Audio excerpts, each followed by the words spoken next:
کیا آپ جانتے ہیں کہ اس رنگین آسمان کے پیچھے ایک ایسی کہانی بھی دفن ہے جسے صدیوں سے چھپایا جا رہا تھا؟ لفظ بسنت سنسکرت کے لفظ وسنت سے نکلا ہے، جس کا مطلب ہے بہار، نئی زندگی، نئی امید۔ صدیوں پہلے یہ تہوار ہندو طریقے کے مطابق ماہ کے 5ویں دن منایا جاتا تھا، لیکن اس وقت اس دن کوئی پتنگ نہیں اڑائی جاتی تھی۔ ہماری کہانی کا آغاز آج کے لاہور سے نہیں بلکہ سیالکوٹ سے ہو رہا ہے۔ یہ مغل بادشاہ محمد شاہ رنگیلا کا دور تھا۔ سیالکوٹ کے ایک اسکول میں ہندو اور مسلمان بچے ایک ساتھ پڑھتے تھے۔ تاریخی کتابوں کے مطابق بچوں میں بحث چھڑ گئی۔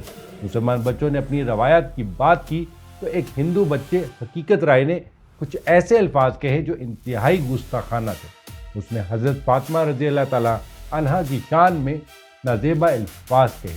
یہ بات پورے شہر میں فساد کی وجہ بن گئی۔ یہ واقعہ کوئی افسانہ نہیں، اس کے باقاعدہ ثبوت تاریخ کی کتابوں میں موجود ہیں۔ لالا سوہن لال سوری جو سکھ دور کے مورخ، انہوں نے اپنی کتاب عمدۃ الصوارف کی پہلی جلد میں اس واقعے کو تفصیل سے بیان کیا، اور اسی طرح مشہور مصنف گنیش داس وڈیرا نے اپنی کتاب چار باغ پنجاب میں بھی اس گستاخی کا ذکر کیا۔ اس گستاخی کے بعد مقدمہ چلا اور پھر فیصلہ سنا دیا گیا، سزائے موت۔ جس دن یہ سزا دی گئی وہ بسنت پنچمی کا دن تھا، لیکن یہ واقعہ یہاں ختم نہیں ہوا۔ ہندوؤں کے دل میں فیصلے کے خلاف نفرت بڑھتی چلی گئی اور بالآخر انہوں نے 1741 میں ماہ کے 5ویں دن پہلی بار 4 رنگ کی پتنگیں اڑا کر حقیقت رائے کی روح کو خراج تحسین پیش کیا اور ثابت کیا کہ اس کی روح آسمانوں میں آج بھی آزاد ہے۔ اور پھر اس کہانی نے ایک اور موڑ لیا۔ مغل دور آیا، شاہی محلوں کی چھتوں پر پتنگیں اڑنے لگیں، بادشاہ مقابلے کرواتے، پتنگ بازی کو شاہی فن کا درجہ دیا گیا۔ اور پھر سکھ دور آیا، مہاراجہ رنجیت سنگھ کے زمانے میں بسنت اپنی انتہا پر پہنچ گئی۔ لاکھوں روپے صرف پتنگوں اور انعامات پر خرچ کیے جاتے تھے۔ اور پھر 1849 میں انگریز جب بر صغیر میں داخل ہوئے تو انہوں نے دیکھا یہ تہوار لوگوں کو مصروف رکھتا ہے، لہٰذا انہوں نے اسے روکنے کی بجائے مزید فروغ دیا۔ لاہور میں بسنت کلب بنائے گئے، چھتوں پر پارٹیاں شروع ہوئیں اور بسنت صرف تہوار نہیں رہی، یہ ایک بڑا سماجی ایونٹ بن گیا۔ یہی وجہ ہے کہ بسنت کسی ایک مذہب یا قوم کی نہیں بلکہ پورے خطے کی مشترکہ پہچان بن گئی۔ اور اگر بسنت کا ذکر ہو تو لاہور کا نام خود بخود سامنے آتا ہے، لیکن بسنت کا ایک دوسرا رخ بھی ہے۔ فیصل آباد ایک عام دن ایک نوجوان موٹر سائیکل پر گھر جا رہا تھا، مگر اچانک آسمان پر اڑتی پتنگ کی کیمیکل ڈور اس کا گلا چیر گئی۔ صرف 60 سیکنڈ میں وہ سڑک پر تڑپتے ہوئے جان کی بازی ہار گیا۔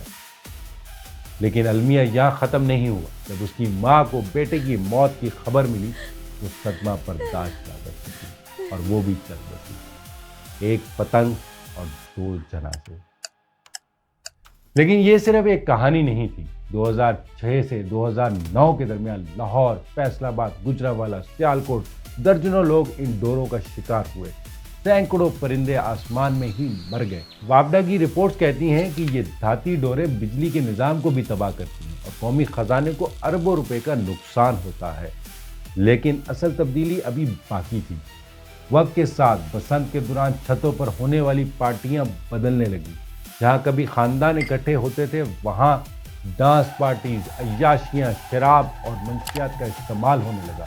یہ سب اس تہوار کے ساتھ جڑنے لگا۔ رات کو ہوائی فائرنگ، شور شرابہ اور بے قابو تقریبات۔